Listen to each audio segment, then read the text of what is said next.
Ladies and gentlemen, this is Cat Williams, and you are listening to 3 Point Conversion Radio.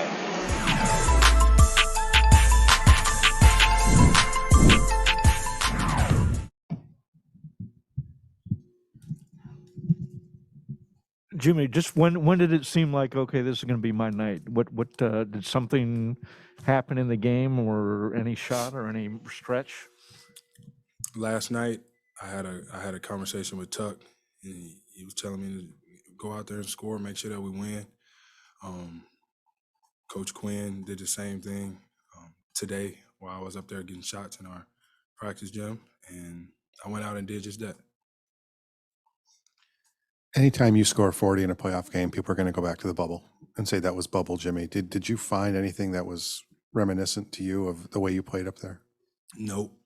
I'm a different player now than I was then, and I'm okay with that. I just always want to play basketball the right way and do whatever it takes to help this team, this organization win. That's why they brought me here, and I did that tonight. But more than that, we still got two more to get against this squad. Jimmy, I got two for you. You scored a layup falling down to go up 10 in the third quarter. You had 29 at the time, and on your way back down the court, you had words for either the scorers table or the Atlanta bench. Can you reveal anything about that? I don't talk to the bench. I was talking to my homies that sit right there at the table right there. They always come out and hype me up. Mac James, who I was at the game, Theo, and somebody else, I can't remember. But yeah, I'm always looking at them. They talking to me, keeping me going, letting me know who I am. So I appreciate my guys for that. And scrolling through your Instagram story throughout the day, you listened to Backstreet Boys. I did. You played some sort of card game. What was the card game to get ready for Spades? Spades, yeah. Whoop they tail too. I ain't gonna cuss. Whoop they tail. So was that the right combination of music and card games to put your place to perform? I'm a huge fan of the Backstreet Boys. And I just love to compete at anything, but anything to take my mind away from basketball for a little bit is always good. It's good for everybody, but that's just what I do on game days. It's music, drink my coffee, and compete with my guys. Jimmy, I know you've been saying now for the past few weeks that teammates have been pushing you to shoot more threes. You're wearing the shooting sleeve, but how do you kind of explain the recent uptick in that area of your game? Everybody's just getting on my nerves about shooting more threes, honestly. So I'm out there. I shot one damn near from the logo, and I knew it wasn't going to go in, but I still had to shoot it. But I'm trying to tell you, my teammates and the coaches and everybody got so much confidence in me to score the ball and facilitate the ball and get a stop.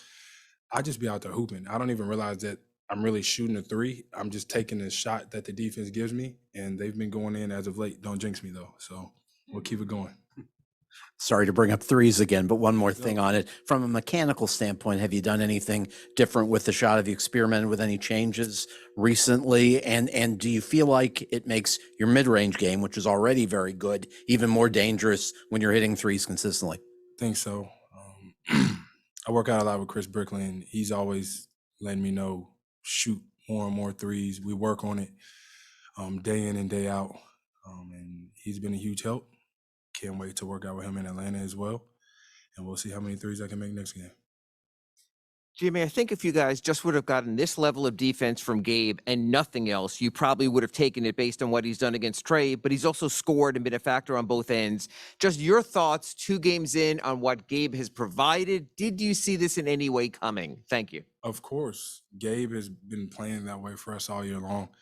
I think that he does more than just shoot threes. He's getting into the paint and getting guys involved, and then he's just pesky as hell on the defensive end, making it tough for whoever he's lined up against. He doesn't back down. We all respect that. We all love him for that, and he's a huge key to us pulling out these 2 dubs. Jimmy, I think we all agree that this is a different team than the bubble team. The way it's constructed, the way that you guys kind of operate. Why do you say you're a different player? Because day in and day out, night in and night out, it could be different for anybody. I'm not going out there. I'm not as ball dominant as I was in the bubble. We got a point guard, and that's Kyle, and I love him being a point guard. Same thing with Gabe. I just get to go out there and try to score. And if I can't score, pass the ball. we're a different team. I'm a different player, and it's better. We're better this way. Jimmy, collectively, how would you assess the defensive job you guys have done against Trey in the first two?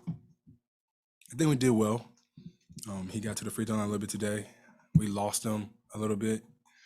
He got free, but all in all, I think we've been doing okay. I think we'd be better. We have to be better, especially playing on the road in Atlanta. He's gonna come out and look to put the game away early, as he should. But we got to be ready for that.